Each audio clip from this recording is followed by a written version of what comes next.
Olá!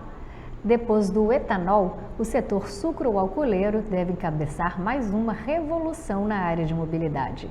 A cana-de-açúcar vem sendo apontada como possível matéria-prima para a produção do substituto do petróleo e do gás, também conhecido como combustível do futuro.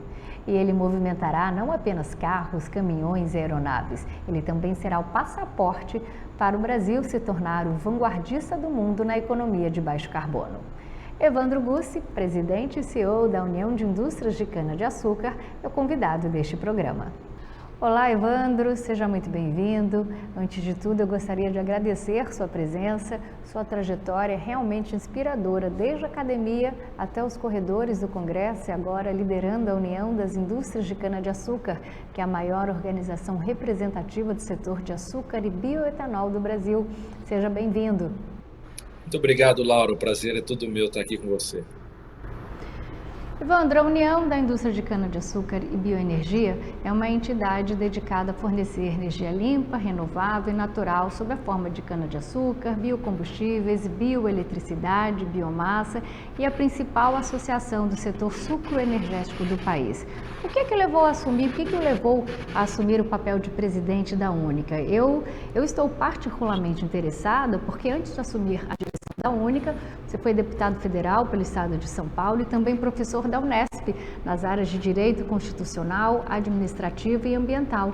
Então, eu gostaria de saber como suas experiências anteriores influenciaram sua visão e abordagem nesse importante setor do Brasil. Laura, eu costumo dizer que eu tenho uma carreira bastante heterodoxa, podemos dizer. Tem hora que isso traz muitos desafios e outras horas isso traz algumas vantagens. De fato, eu começo minha vida com um perfil bastante acadêmico, uma coisa de que eu gosto até hoje, que é pesquisar, pensar, refletir com a máxima profundidade que eu consiga sobre os assuntos relevantes. E depois tenho, de fato, uma passagem pela vida política que é impressionante, um aprendizado enorme.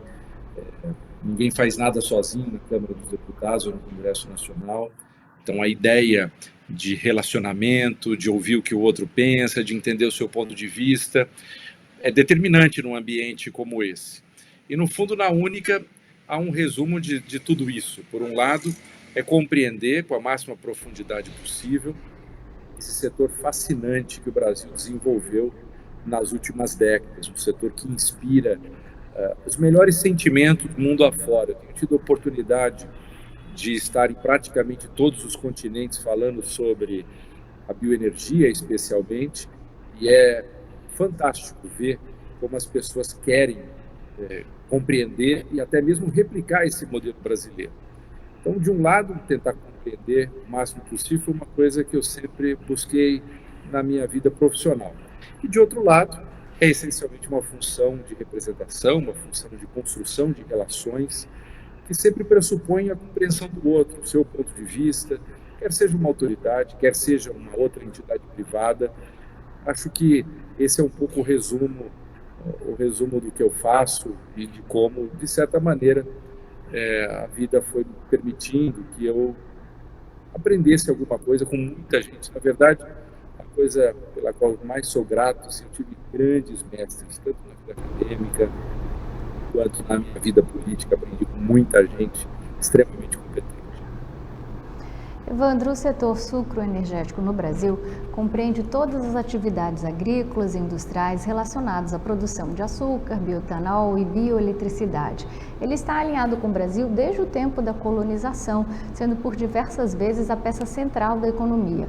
A Única, a maior organização representativa, com mais de 120 companhias associadas ao setor, que é responsável por mais de 50% do etanol e 60% do açúcar produzidos aqui no Brasil. Uma das missões da Única é liderar o processo de transformação do tradicional setor de cana-de-açúcar numa moderna agroindústria capaz de competir de modo sustentável em todo o mundo. Quais são os principais desafios internos e também para garantir a competitividade do nosso produto no mercado internacional? Na verdade, Laura, tanto em relação ao açúcar quanto ao etanol, o nosso desafio em outras áreas, né? Você está no Mato Grosso, conhece tão bem a área de grãos, não é diferente aqui no processo sucroenergético, que hoje também envolve na área de grãos, uma vez que 20% aproximadamente do etanol produzido no país vem do milho, e é uma fantástica indústria também hoje integrada. O nosso desafio é que a gente já é muito competitivo. Então, é lidar muitas vezes com as barreiras tarifárias, barreiras não tarifárias aos nossos produtos, uma vez que é muito difícil competir com o Brasil. A gente congrega dois elementos que não existem em paralelo no mundo. Por um lado, uma condição geográfica privilegiada, um regime de exposição solar, um regime pluviométrico e um regime de topografia e qualidade de solo que é realmente singular do Brasil na escala que existe. E, de outro lado, todo esse domínio tecnológico que a agroindústria brasileira desenvolveu nessas últimas décadas. O setor sucroenergético, como você bem disse, é um ícone disso, né? Nós tivemos, no caso da cana, uma grande transformação mais de uma década atrás. A cana era colhida, por exemplo, manualmente, precedida da queimada da sua palha, e hoje nós temos todo um processo mecanizado, digitalizado, e que permitiu e determinou que mais de 400 mil colaboradores fossem requalificados. Provavelmente o maior programa de requalificação profissional do Brasil. E hoje você encontra antigos cortadores de cana pilotando máquinas aí que valem o preço de uma Ferrari. Isso determinando toda uma transformação social e familiar, porque essas pessoas querem que os filhos estudem ainda mais, querem que os filhos tenham ainda mais oportunidades do que eles já têm tido. A incorporação de etanol de milho também é uma grande novidade, fantástico. O etanol de milho no Brasil tem inúmeras singularidades, quando a gente compara com os Estados Unidos. 100% do etanol de milho vem de segunda safra, toda a energia e a energia e vapor da indústria vem de biomassa, que traz um nível de emissões de CO2 muito baixo quando a gente compara, por exemplo, com os Estados Unidos. Então, os desafios são mostrar para o mundo o que o Brasil tem feito, porque tem feito toda essa oferta de bioenergia sem desmatamento, tem feito toda essa oferta de energia sem competição com o alimento. Pelo contrário, quanto mais etanol a gente gera, mais alimentação nós oferecemos, tanto no caso da cana quanto no caso do milho. Então esse é o grande desafio. De um lado, combater o protecionismo e, de outro lado, mostrar para aqueles que conhecem menos o Brasil o gigantismo desse país e da sua agroindústria. Evandro, a virada do século trouxe enormes desafios, sendo que 3 deles saltam aos olhos pela sua complexidade e urgência. O aquecimento global, que ameaça a vida sobre a Terra, a poluição, que é responsável por milhões de mortes, durante todo o ano, e a demanda crescente por energia para atender o crescimento populacional e econômico. Esses 3 temas, eles não podem ser resolvidos sem soluções que envolvam a mobilidade urbana, até porque a estimativa é de que a frota atual de automóveis dobre nas próximas 2 décadas. E aí que entram os biocombustíveis como uma dessas alternativas. Considerando que a gasolina vem do petróleo, é uma fonte não renovável e nada sustentável, e que o etanol é orgulho nacional por sua eficiência energética, sustentabilidade pela geração de emprego e renda no campo, o que a Única tem feito para aumentar o consumo de etanol no Brasil e também no mundo? Olha, nós temos feito, por um lado, uma campanha chamada Vai de Etanol, que tem sido um sucesso impressionante, mostrando, nós percebemos, na verdade, que o brasileiro já é apaixonado por etanol, já tem utilizado etanol nessas últimas décadas, mas que ele queria ter mais informações sobre esse assunto. Ele queria saber como combater determinados mitos que acabam existindo, se pode usar só etanol no Capflex, ou se tem que ter algum tipo de produto com a gasolina, se o etanol gera algum. Então nós soltamos uma tentando esclarecer todos esses mitos, e é impressionante a reação das pessoas ao saber que, primeiro, ela é economista, né? Laura, sabe um dado que eu adoro aqui? A gente tem 21 anos de carro flex, por exemplo. Então faz 21 anos que o brasileiro é o único no mundo que chegaram ao combustível e poder fazer sua escolha. Escolhe de gasolina e etanol. Graças a esse poder de escolha, nós como cidadãos, como consumidores, nós já economizamos mais de 110 bilhões de reais. Bilhões com B de bola.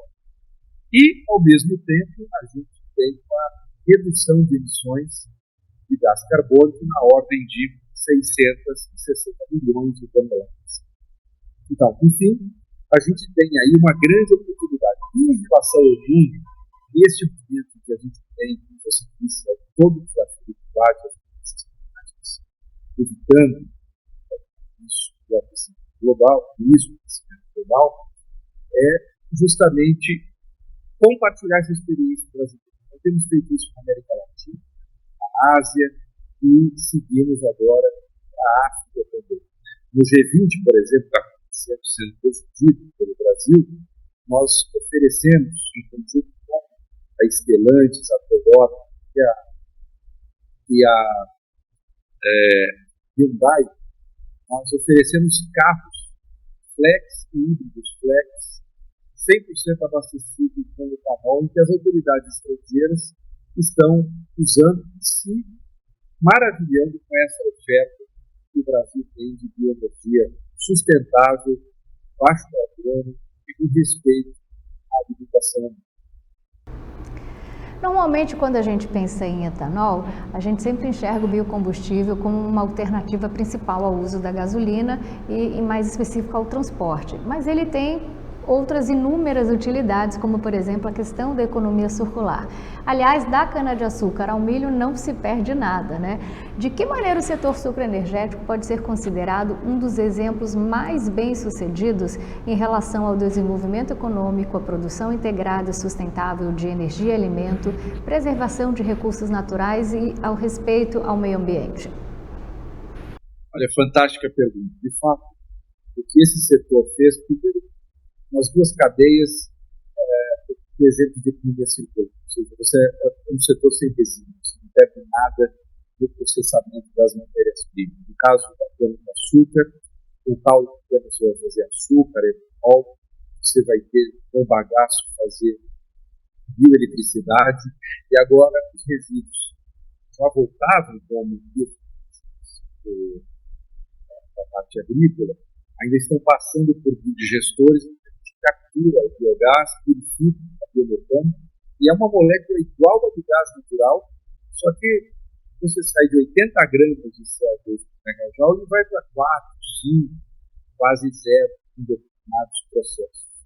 Então, o setor de economia circular. No caso do etanol de milho, é importante as pessoas saberem que a gente só usa para fazer o etanol a proteína, a fibra e o óleo, ele tirar de uma maneira ou de outra a ação animal, o que tem transformado a pecuária, por exemplo, no Mato Grosso, em outros países, isso está acontecendo, sem falar de outros produtos, pratos, vinhos, até mesmo peixes. E isso gera, como você bem colocou, aquilo que a FAO, que é o Organismo das Nações Unidas, que trata de alimentação e agricultura, chama de sistemas integrados de produção de energia e alimentação. Enquanto em outras partes do mundo a gente tem uma competição entre produção de energia, de combustível ou de alimentos, no Brasil a gente tem um sistema integrado. Quanto mais energia a gente gera no nosso processo industrial, mais alimentos a gente vai fornecer. A prova disso é que antes a gente conhecia a segunda safra do safrinho, porque ela era pequena, dizia no máximo 10% da área de produção de soja. Com o ingresso da indústria do etanol crescido de maneira exponencial, nós vemos que nem pode mais chamar de safra, é que chama de segunda safra, porque ela tem crescido de uma maneira incrível. Porque você tem hoje capacidade de processamento, sobretudo nos estados do centro-oeste, fazendo com que a agricultura seja agregada não só ao etanol, mas também ao hidrogênio e aos outros produtos da produção sucroenergética vinda do milho.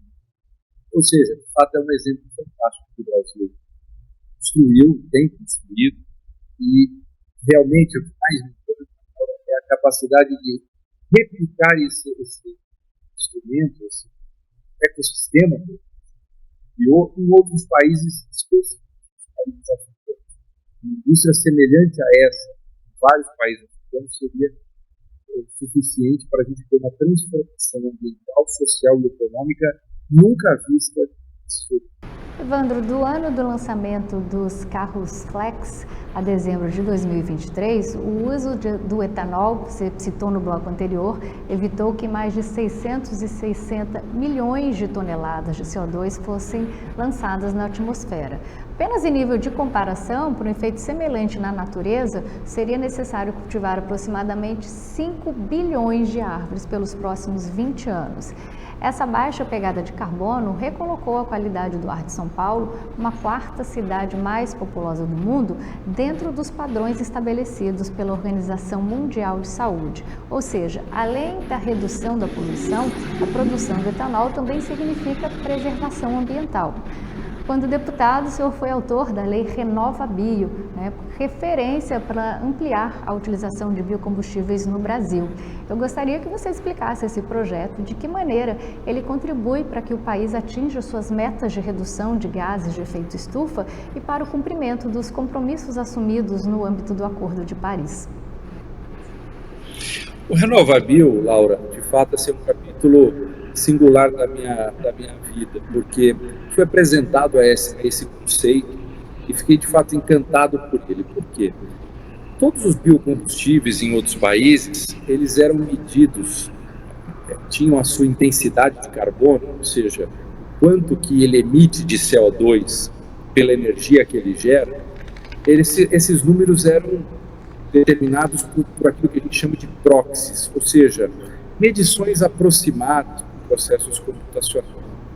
E a ideia do RenovaBio é diferente disso, é a gente medir usina por usina, é a gente saber em cada unidade industrial quantos litros de diesel eu uso por hectare, de fertilizante, de defensivo agrícola, e ao final eu saber quanto que aquele etanol específico tem de emissões a partir da energia que ele gera. Inclusive, quando a gente foi mostrar o RenovaBio para os americanos, eles ficaram surpresos com essa abordagem de aferir, de auditar usina por usina. E o resultado é que, desde 2017, quando a lei foi aprovada, e agora, em 20, quando ela passa a ser de fato implementada, nós temos praticamente 100% das usinas brasileiras devidamente certificados para o RenovaBio. E com isso a gente consegue, então, definir exatamente unidade industrial a unidade industrial, qual é, vamos chamar assim, a qualidade ambiental daquele etanol. Isso tem chamado muita atenção, por exemplo, de vários países que querem usar etanol para fazer o combustível sustentável de aviação. Ao lado disso, quer dizer, construiu-se o primeiro mercado regulado de carbono no Brasil, que é o RenovaBio, em que já milhões de toneladas de CO2 evitados foram já negociados aqui na B3. Então é um projeto muito interessante, você certifica a usina, você transforma todo o carbono que é evitado em créditos, algo semelhante a créditos de carbono, de modo a, inclusive, poder melhorar a produção, a produtividade da sua unidade agroindustrial. Isso serve para o etanol, serve para o biodiesel, serve também para o biometano ou para qualquer biocombustível. De fato, o RenovaBio é considerado maior programa de redução de emissões de CO2 da matriz de transportes no mundo. O senhor citou agora os Estados Unidos. 2 países distintos, técnicas distintas, matérias-primas distintas. E os Estados Unidos, eles também produzem etanol, mas a partir do milho. E o Brasil, a partir da cana-de-açúcar. Então, afinal, quais são as principais diferenças entre eles e qual é o melhor insumo para a produção de álcool? Laura, a grande questão hoje não é a matéria-prima que a gente usa para fazer o etanol, ou milho ou cana. Tanto que hoje cerca de 20% da produção de etanol do Brasil, ela já vem do milho. A grande questão é como a gente faz esse etanol. No caso dos Estados Unidos, eles fazem o etanol de milho, mas é um milho de única safra, porque não existe possibilidade nos Estados Unidos de você ter mais de uma safra como nós temos no Brasil. O segundo ponto é como você gera energia, eletricidade e vapor para tocar a indústria. Lá nos Estados Unidos eles fazem ou a partir do gás natural ou a partir do grid elétrico americano, que não é um grid limpo. Já que no Brasil, tanto o etanol de cana quanto o etanol de milho, eles têm baixa intensidade de carbono, ou seja, baixo nível de emissão para a energia que você gera por conta desse etanol. Por quê? No caso da cana, ela tem toda um alto nível de captura de carbono, por ser uma cultura semi-perene, além de ter toda a sua geração de eletricidade e vapor a partir da biomassa, do bagaço da cana. E no caso do etanol de milho, nós temos o quê? Nós temos 100% do etanol de milho vindo de segunda safra, o que já traz uma redução importante da pegada de carbono na produção, e 100% da geração de eletricidade e de vapor vem também de biomassa, normalmente cavaco de madeira, ou seja, biomassa plantada. Então, nós temos, na verdade, uma diferença não entre a matéria-prima, milho ou cana. A gente tem a diferença entre a bioenergia tropical produzida no Brasil e a bioenergia feita nos Estados Unidos. A nossa traz reduções em comparação com a gasolina, cerca de até 90%, enquanto nos Estados Unidos ele não consegue chegar, em geral, nem mesmo a 50% de redução. De olho na transição energética, o governo enviou ao Congresso Nacional, em setembro de 2023, um projeto de lei que cria o programa Combustível do Futuro, que foi aprovado recentemente na Câmara dos Deputados. A proposta aumenta a mistura de etanol à gasolina, de biodiesel ao diesel e também cria os programas nacionais de diesel verde, de combustível sustentável de aviação e de biometano, além do marco legal da captura de carbono. Evandro, a gente está num momento em que o mundo busca soluções para descarbonizar. A própria indústria de óleo e gás, ela começa a olhar, sobretudo no transporte, descarbonizar o biocombustível. Talvez a gente até esteja no momento mais importante para o biocombustível que a humanidade já viveu. Como é que vocês da Única enxergam essa oportunidade? Olha, o projeto de lei que institui o programa Combustível do Futuro é, sem dúvida, um marco para o Brasil. Por quê? A primeira coisa, Laura, é que ele traz o modo correto de medir emissões na mobilidade. Porque nós não podemos olhar só o veículo, só as emissões que acontecem no veículo. A gente tem que olhar o que nós chamamos de ciclo de vida. Imagine, por exemplo, um veículo elétrico, e nós temos respeito a todas as rotas tecnológicas, mas um veículo elétrico cuja eletricidade é gerada a partir da queima de carvão. Você vai olhar para o carro, não vai ver emissão nenhuma de CO2 ali, mas você tem um alto nível de emissão feito na produção da energia elétrica. Então a gente tem que olhar todo esse ciclo de vida, o que a gente chama de poço à roda, desde a formação, geração de energia até a sua utilização. Então o projeto de lei que traz o programa Combustível do Futuro, ele faz isso, ele traz essa medição. Ao lado disso, ele traz também uma melhora da gasolina brasileira. Os novos motores lançados recentemente pela indústria automotiva, eles funcionam melhor com uma gasolina com melhor performance, que a gente chama de octanagem. E o etanol é o melhor elemento para você aumentar a octanagem dessa gasolina. Então, com 30% de mistura, ao invés dos atuais 27% de etanol na gasolina, você vai ter uma gasolina com melhor performance para o veículo, e, ao mesmo tempo, uma gasolina com menor pegada de carbono. Sem falar que traz o marco da ideia de captura e armazenagem de carbono. É um projeto muito interessante, inclusive já em curso no Mato Grosso, mostrando essa realidade, uma tecnologia que vai permitir que o nosso etanol tenha uma pegada de carbono, uma intensidade de carbono ainda menor. Já traz os primeiros planos para o biometano, que também é uma nova onda da bioenergia brasileira, ou seja, a gente pegar resíduos, no caso da cana-de-açúcar, a vinhaça, a torta de filtro e também a palha, passar por um biodigestor, fazer com que você capture o gás ali da biodigestão e usar isso para a produção de energia elétrica, para substituir diesel, para a indústria em geral, ou seja, fazer amônia verde, uma série de oportunidades. E também o projeto já traz as primeiras linhas sobre o combustível sustentável de aviação. As companhias aéreas, sobretudo as que voam internacionalmente, têm metas extremamente desafiadoras de redução de emissões, e essas metas, 65% delas só podem ser alcançadas pela mudança do combustível fóssil para os biocombustíveis.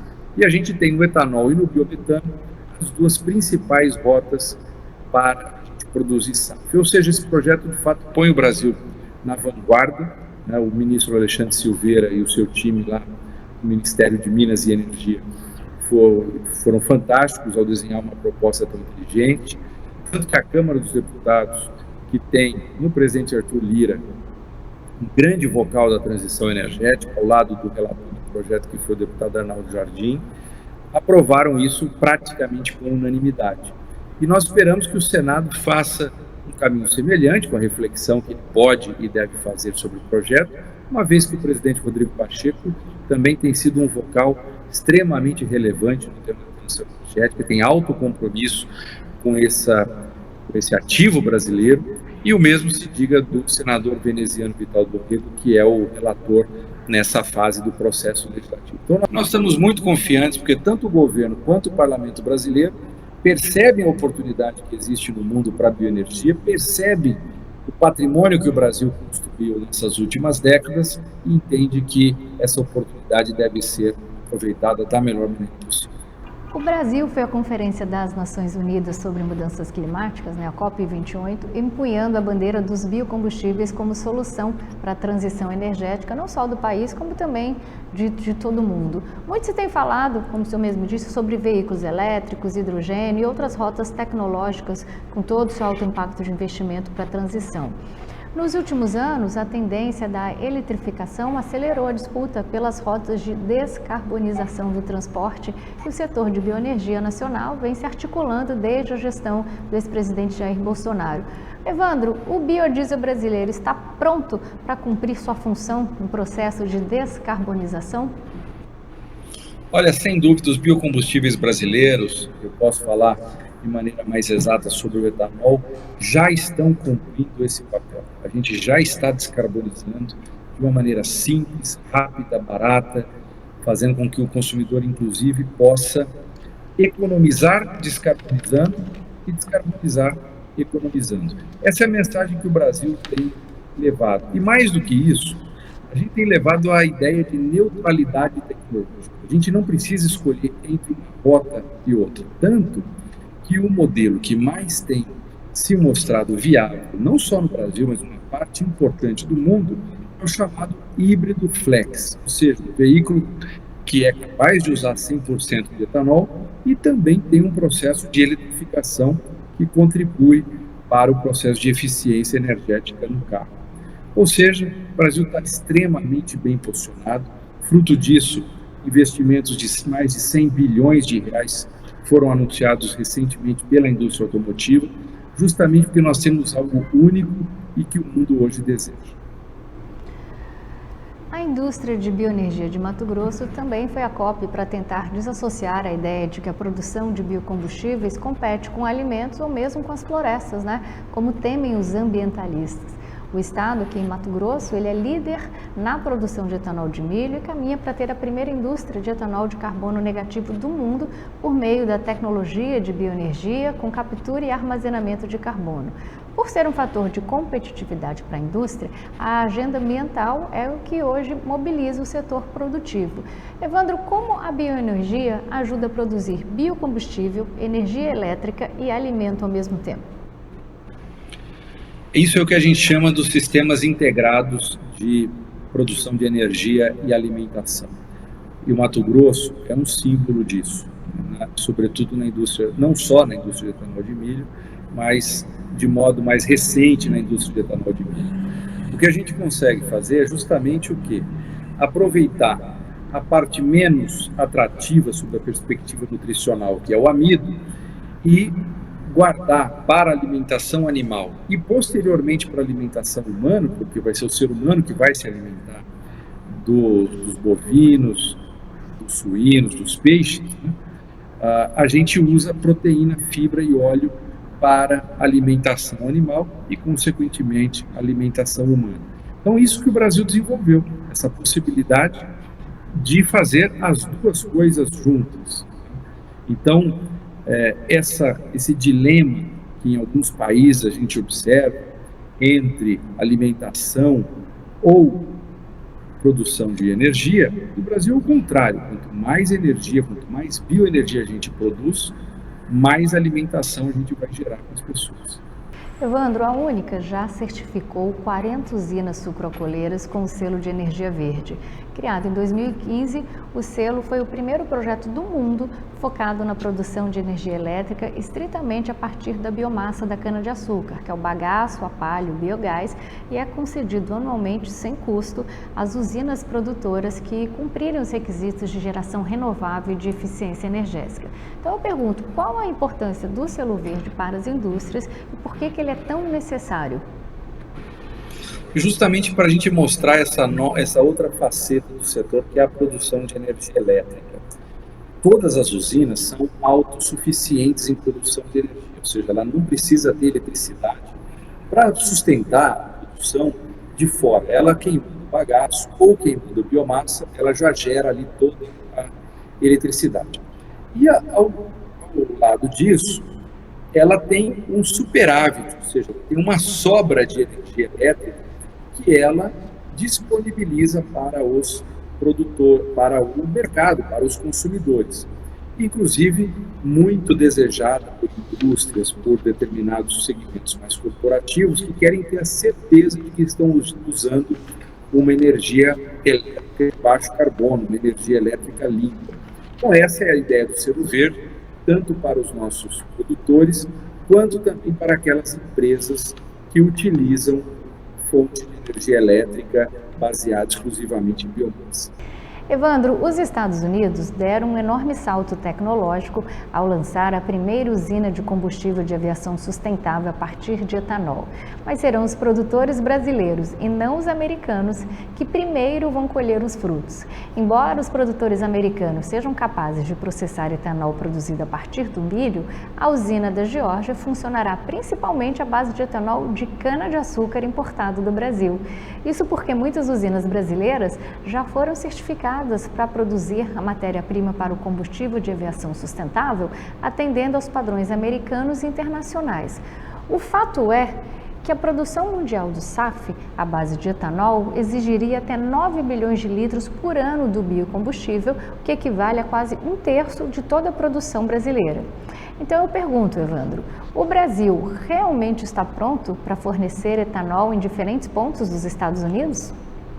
Sem dúvida está pronto, e na verdade, quando a gente fala que é o etanol brasileiro que vai cumprir esse papel, porque, como eu disse, nós temos uma segurança de quanto esse etanol ele reduz de emissões em comparação, por exemplo, nesse caso, com a querosene de aviação. O etanol vai ser um biocombustível intermediário para você fazer o combustível sustentável de aviação, que vai deixar de utilizar o combustível fóssil para a aviação.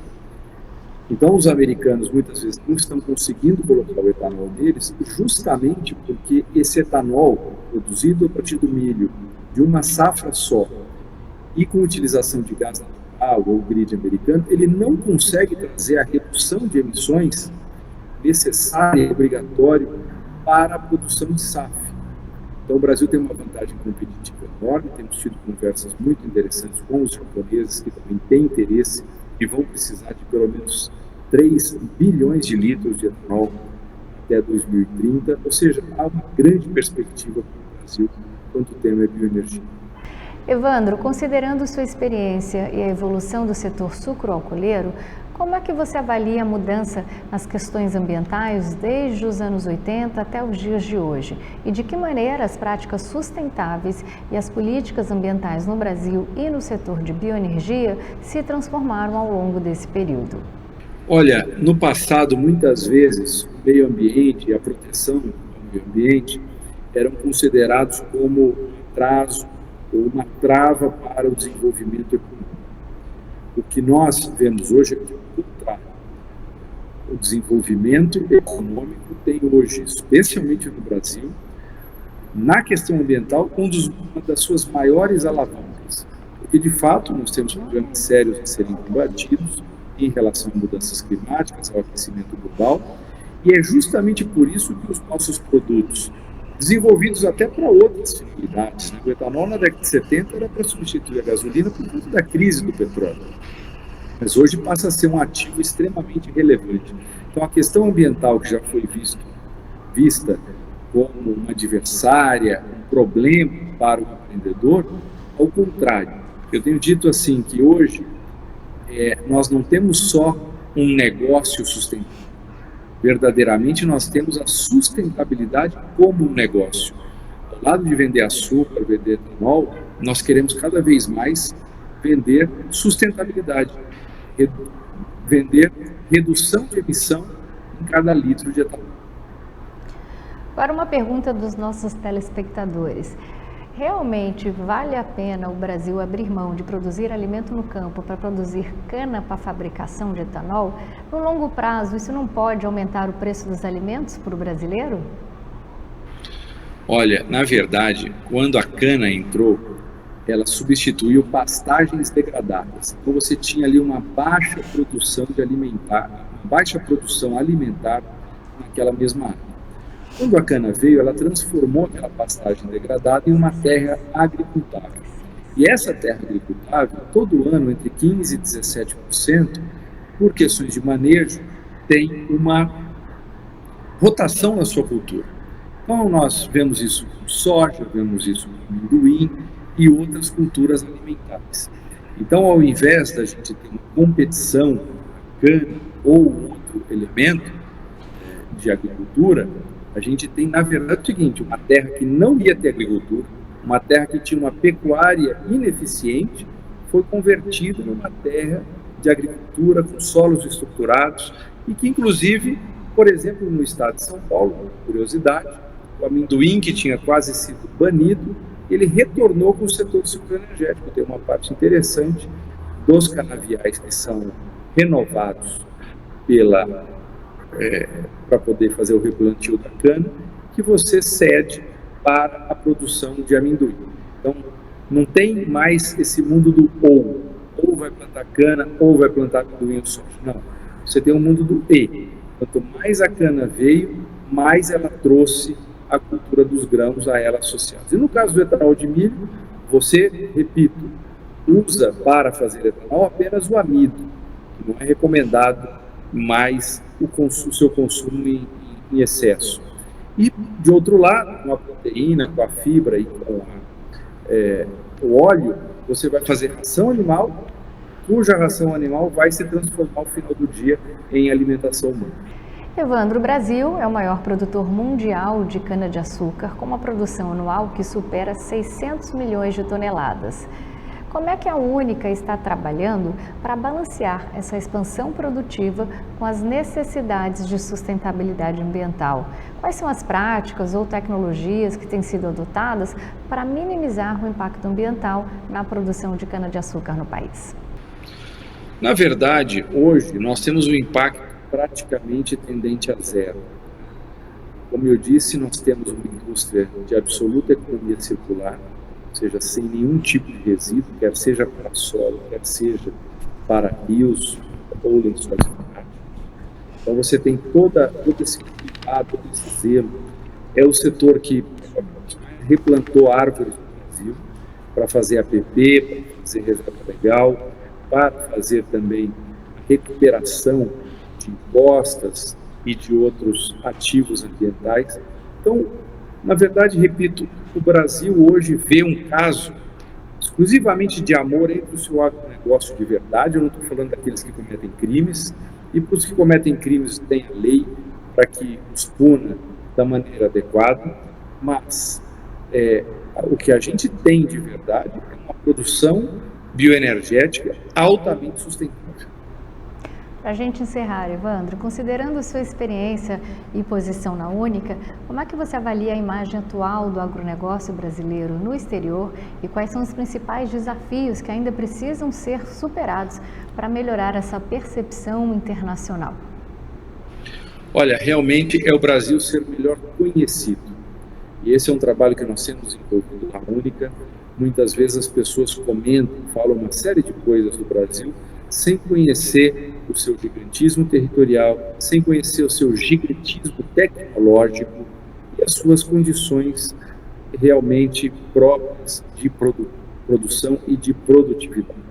Então, esse é o nosso desafio, mostrar tanto para os brasileiros como para aqueles que estão fora do Brasil o que nós somos de verdade. O nosso setor não precisa de maquiagem, nada contra ela, mas o nosso setor não precisa de maquiagem. É um setor que pode sair de cara limpa, pode sair mostrando o que fez nessas últimas décadas para um tríplice processo de sustentabilidade. A sua sustentabilidade social, ambiental e econômica, sem dúvida, a gente é um grande player, um grande exemplo de algo que deu certo. Evandro, adorei o nosso bate-papo. Muito obrigada pelo seu tempo, pela sua disponibilidade. Conte conosco para divulgar o setor sucroalcooleiro, principalmente na questão de sustentabilidade. Eu que fico aqui sempre à disposição de vocês, foi um prazer enorme participar dessa entrevista. E a você que nos acompanhou, obrigada pela companhia e continue ligado na programação aqui da TBO, a TV que você se vê.